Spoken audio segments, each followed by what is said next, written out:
Por que você resolveu, Patrícia, entrar de corpo e alma na reta final da campanha, com as armas que tinha à mão para neutralizar as fake news do outro lado?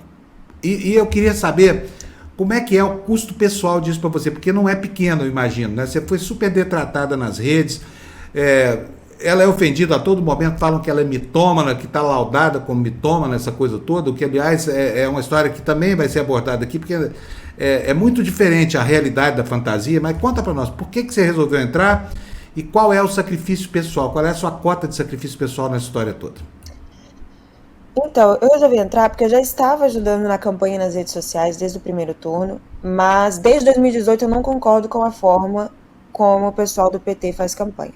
Isso eu já vinha discutindo com eles quando eu estava nas reuniões da diretoria do PT em 2018, na campanha e tal, eu já não concordava, eu acho que não é eficaz, porque contra o bolsonarismo não vale esse papo de paz e amor.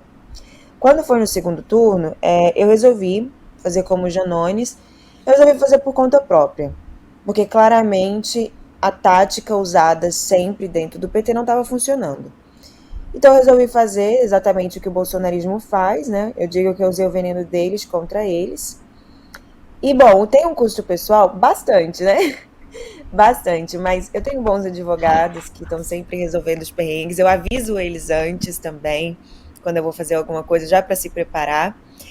E tem as pessoas que, dentro da própria esquerda, criticam,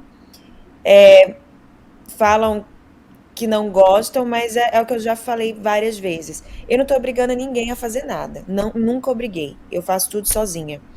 Quem não gosta, dorme que passa. Mas eu, Janones, Frota, a gente provou que funciona. A gente provou que usar desse terrorismo de comunicação funciona. Funciona você perguntar para a tia Zona lá do WhatsApp se ela quer um presidente que tem filho que cheira cocaína, sabe? Funciona. Infelizmente funciona. E foi o próprio bolsonarismo que começou com isso. A gente tem que lembrar da mamadeira de piroca, do kit gay. A gente só usou da tática deles contra eles e funcionou muito bem. A gente furou várias bolhas, a gente realmente fazia um tracking, né? A gente acompanhava e realmente deu certo. Deu certo. Mas acabou também, finalmente acabou. Ninguém gosta dessa técnica, ninguém gostou de fazer isso. Finalmente acabou. E você sabia o tempo todo, porque eu sei disso, porque eu escrevi para ela outro dia, ela me falou, Fábio, olha, isso não é bonito, mas alguém tem que fazer. Você tinha consciência o tempo todo de que aquilo que estava fazendo era meio que serviço sujo da campanha, é isso, Patrícia? Claro, Fábio. Você acha que a gente acorda de manhã e fala assim, não, a gente vai fazer serviço lindo aqui, democrático? Claro que não, né? Pô, a gente não tinha mais nada, a gente levou uma porrada em 2018, que esse papo de entregar flores para fascista. Era cansativo também pra gente do lado de cá.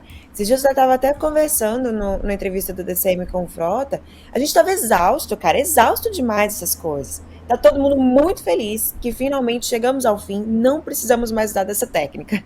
Muito bom, também acho ótimo ter chegado ao fim. Rafa, pergunta, por favor. Ah, não fala não. É bastante interessante.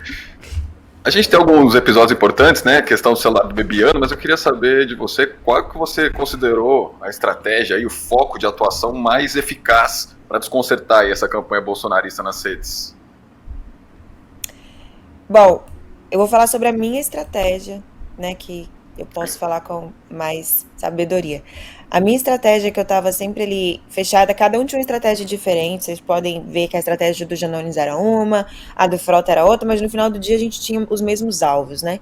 A minha estratégia era pegar mais a base do bolsonarismo, que no caso era ali a Carla Zambelli, a Damares, os filhos do Bolsonaro, porque são pessoas que estão sempre espalhando histórias muito cabulosas. Por exemplo, a Damares lá com aquela história das crianças que arrancavam os dentes das crianças. E para mim eu peguei essas pessoas porque eu tenho uma certa birra maior com elas do que eu tenho com o Bolsonaro. Porque para mim essas pessoas, elas estão sempre induzindo o Bolsonaro a fazer o que faz. Então, enquanto eu estava ali atacando essas pessoas e distraindo essas pessoas, o Janones estava atacando diretamente o Bolsonaro e o Lula estava fazendo campanha. Então eu acho que essa foi a estratégia que eu utilizei que deu certo. A do Nicolas, por exemplo, o Nicolas Chupetinha, deu muito certo. Com o André Viadão, deu muito certo, a gente vai parar na justiça. O que é muito interessante, né? Porque eles vão Patrícia, usar daquilo que desculpa. eles criticam, né? Deixa eu te perguntar, de onde é que você tirou aquilo, por exemplo? O André Valadão, na hora que surgiu aquilo, eu tomei até um susto, assim, né? De repente veio a Patrícia, o nome do André Valadão, pastor protestante lá da Lagoinha, né? É André Viadão. De onde é que você tira isso?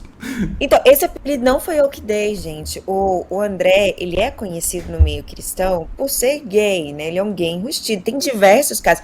Inclusive, teve um ficante dele que veio a público falar que realmente ficou com ele.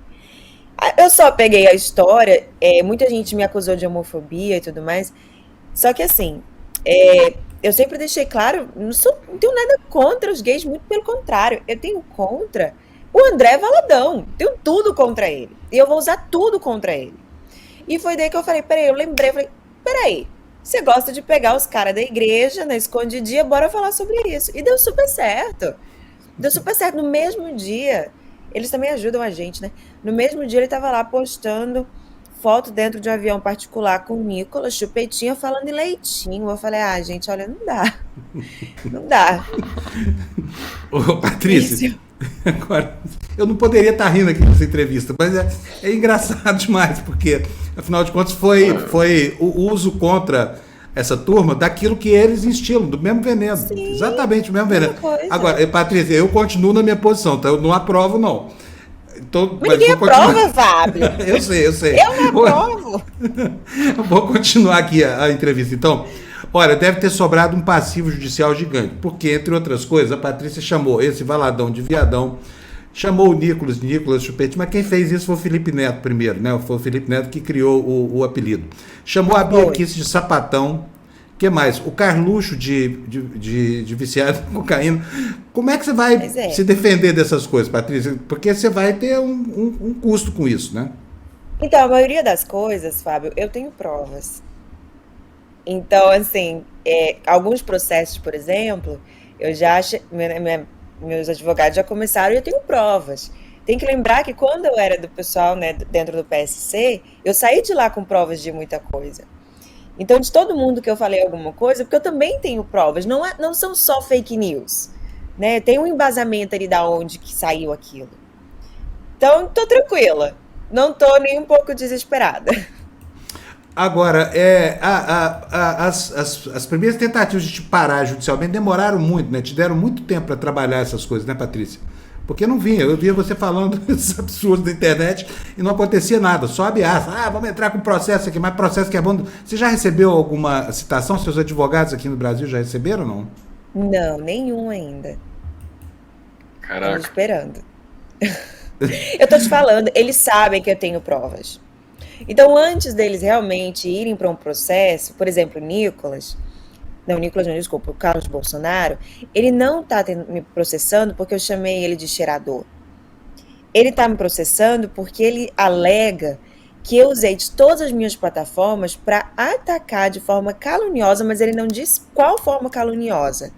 Ele e a família. Mas ele não toca na questão da cocaína.